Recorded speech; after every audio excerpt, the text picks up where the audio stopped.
Who's in the mood for side quests?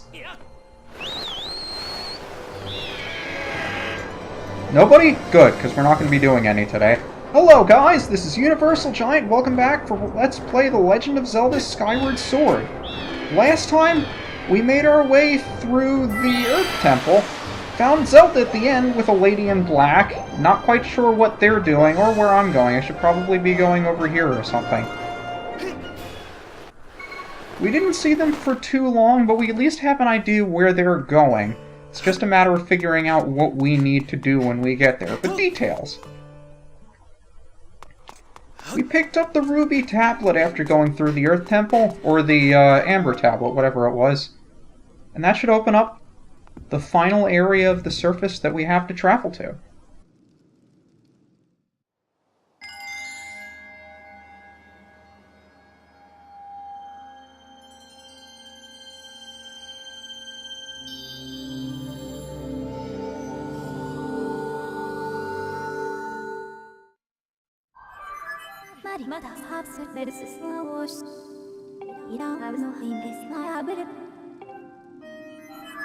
There really isn't much else that we can do to prepare ourselves, since we can't upgrade any of our equipment.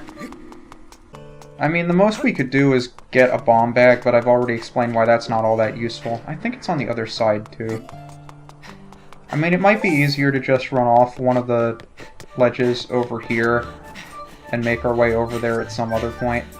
But I always like jumping off somewhere near where the actual thing is. And before I forget, let's switch over to the wooden shield, because where we're going, we're not going to risk the thing being caught on fire. Because you may have mentioned, or you may have remembered with the iron shield, the shopkeep said that it would come as a nasty shock to learn that it doesn't protect against electricity. And electricity is one of the elements that we're going to be facing down here. So it's probably best to switch over to the wooden shield if you still have it.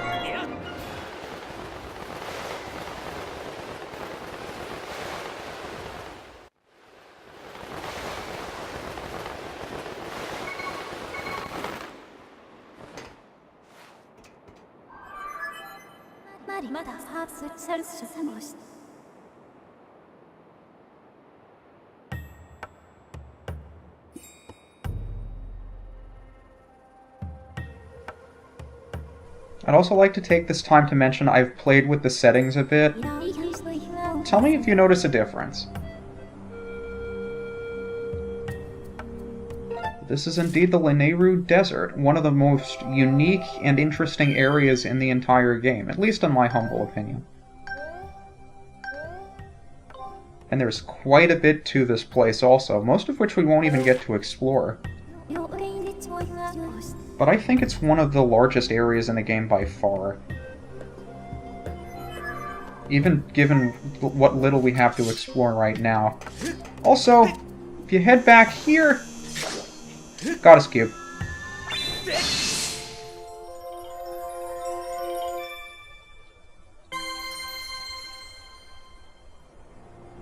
And on top of that, you might hear what sounds like a cicada.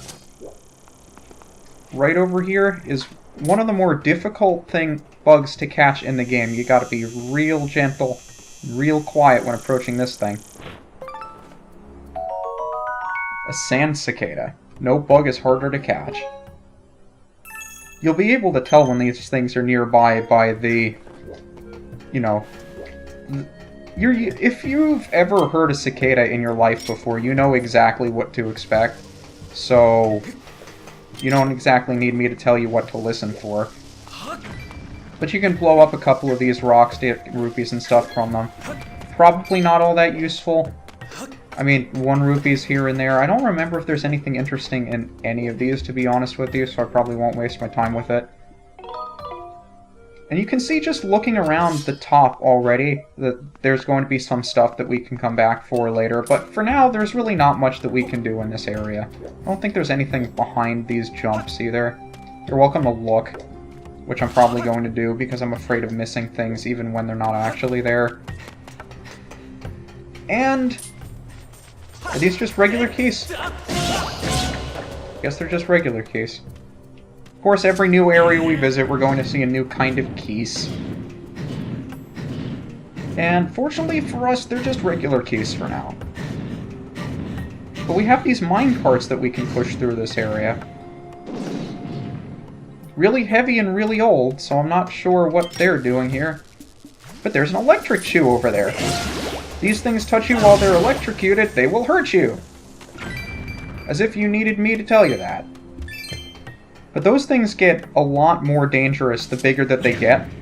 As you've seen, we break apart the shoes when we slash the big ones, and depending on which ones you break apart when, they may electrocute themselves at different times. So it can be difficult to take out a bunch of them, because you only need one of them to get shocked.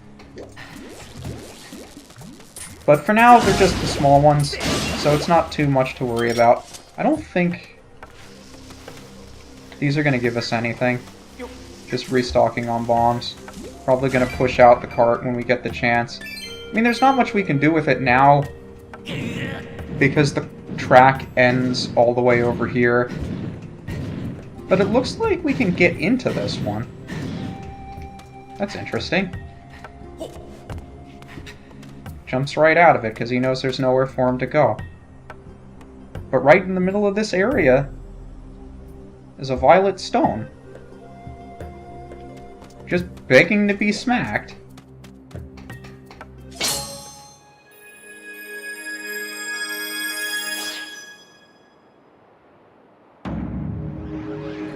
And this is what makes this entire area unique.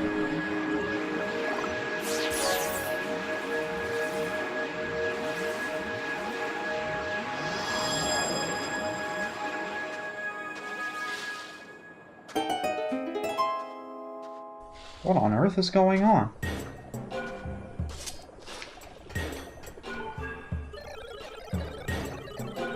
Time shift stones.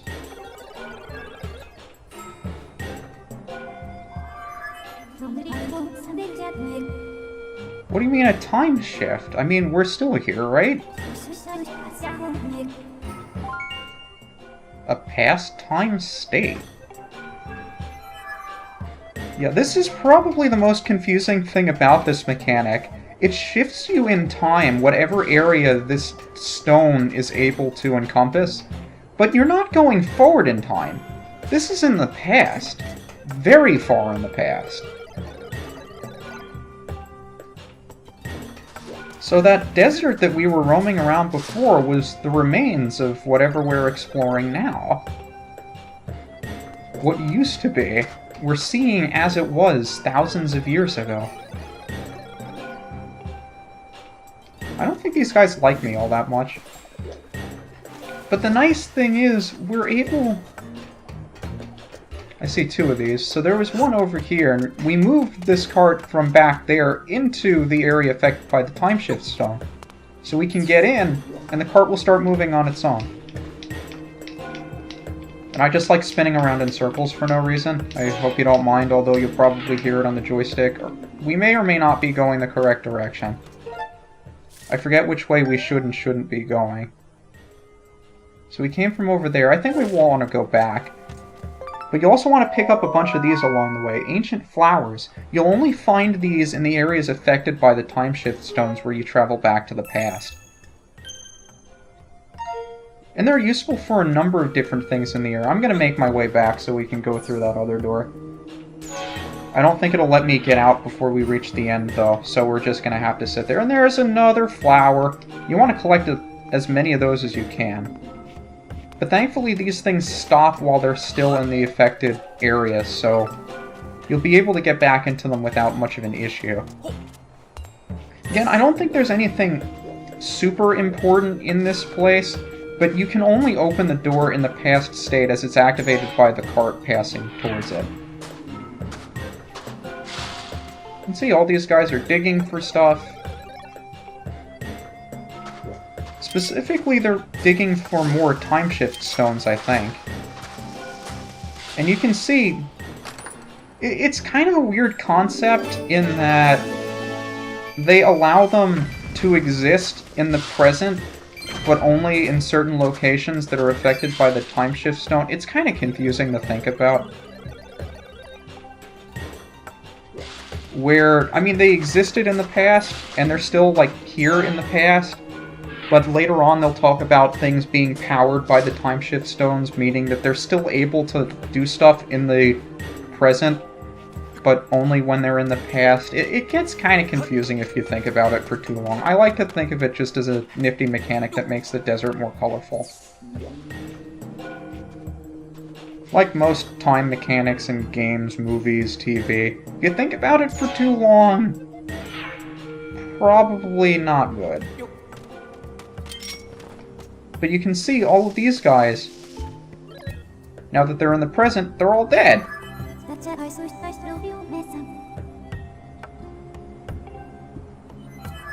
And completely inactive.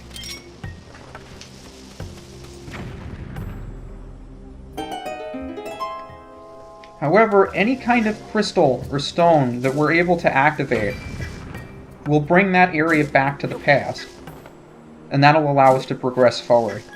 And they make really good use of this mechanic throughout the entire area, every time we come back here. And with that activated, I think you might remember this mechanic from Dragon Roost Cavern, Wind Waker. I intend to do that.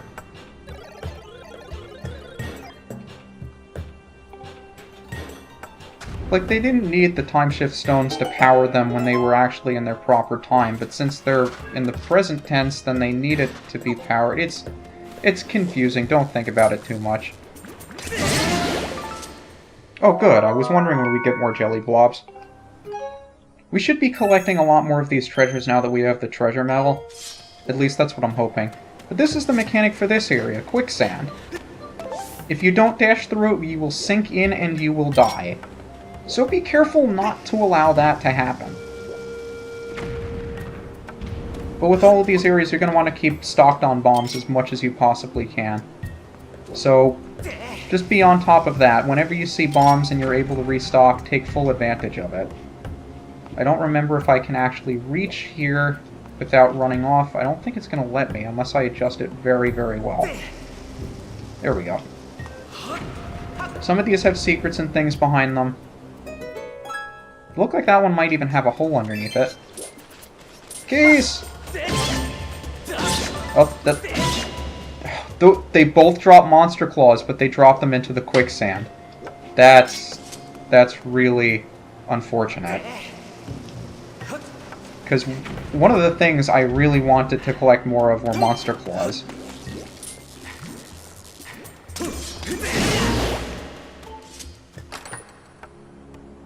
We'll get more opportunities for it. It's just like, when you finally get the chance... Did I see bugs? More bugs! These are new ones, I believe. We don't have any of these yet. But they're also very easy to run over.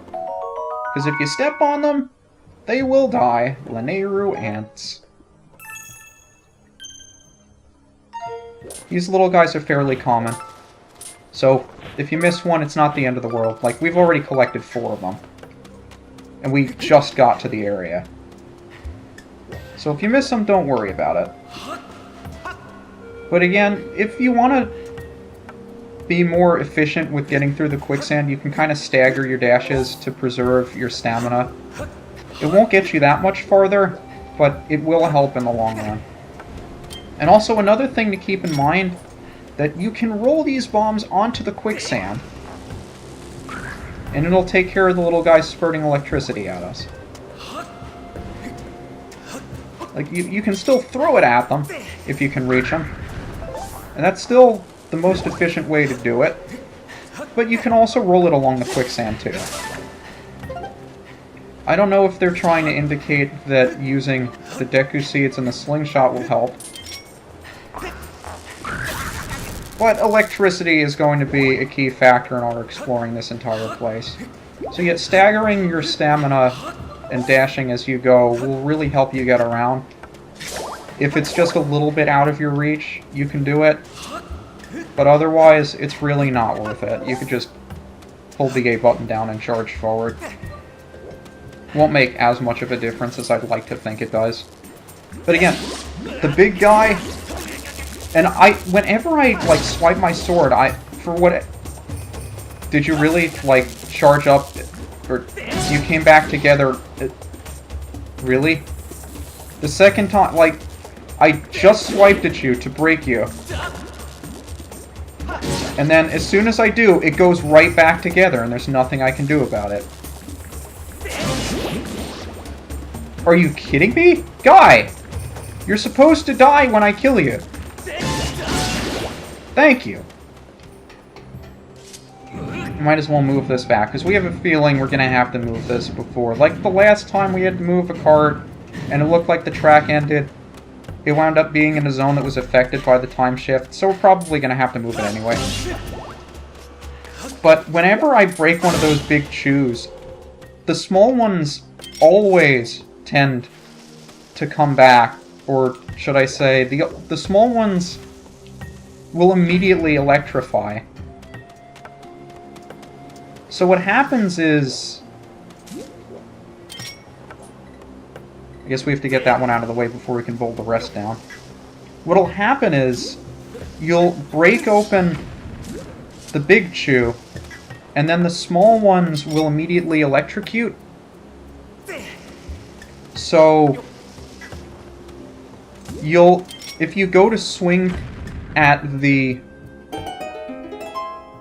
small ones as soon as you break it open, then they will shock you.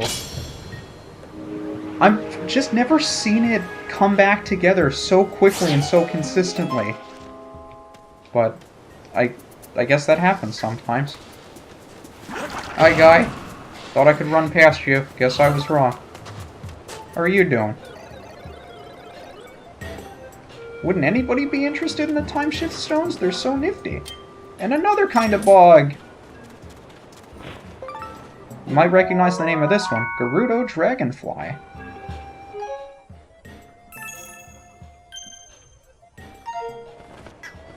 And I guess we can blow these up too while we're at it. Hopefully that'll be there long enough that we can come back to it. Guy.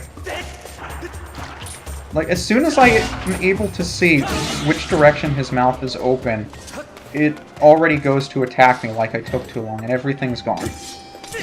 Nice. What's the thing that gives me the most trouble with the golden...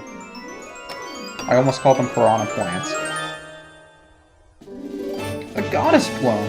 Have we gotten one of these yet? I don't think we have. Another one of the very rare treasures.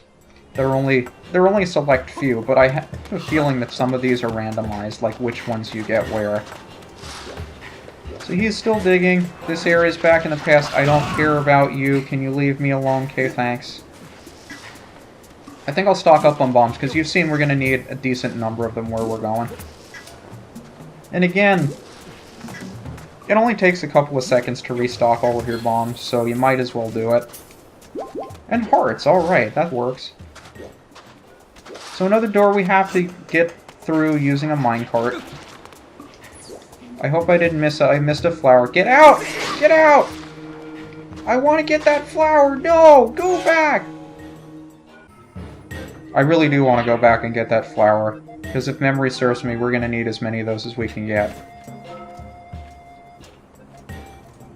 But we've exited the demo area. Now we're in Lanayru Desert proper.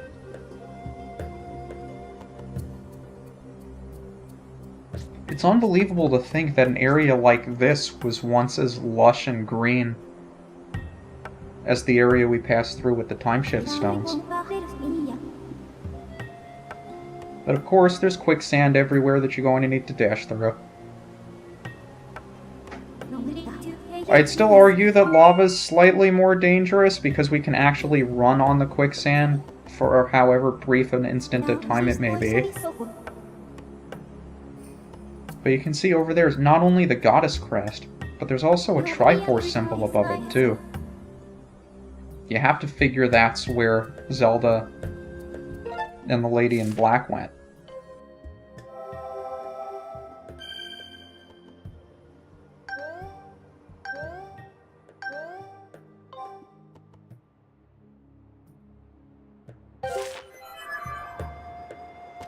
So, talk to the bird statue, and immediately run back into the other area so I can get those ancient flowers, because I know we're going to need them.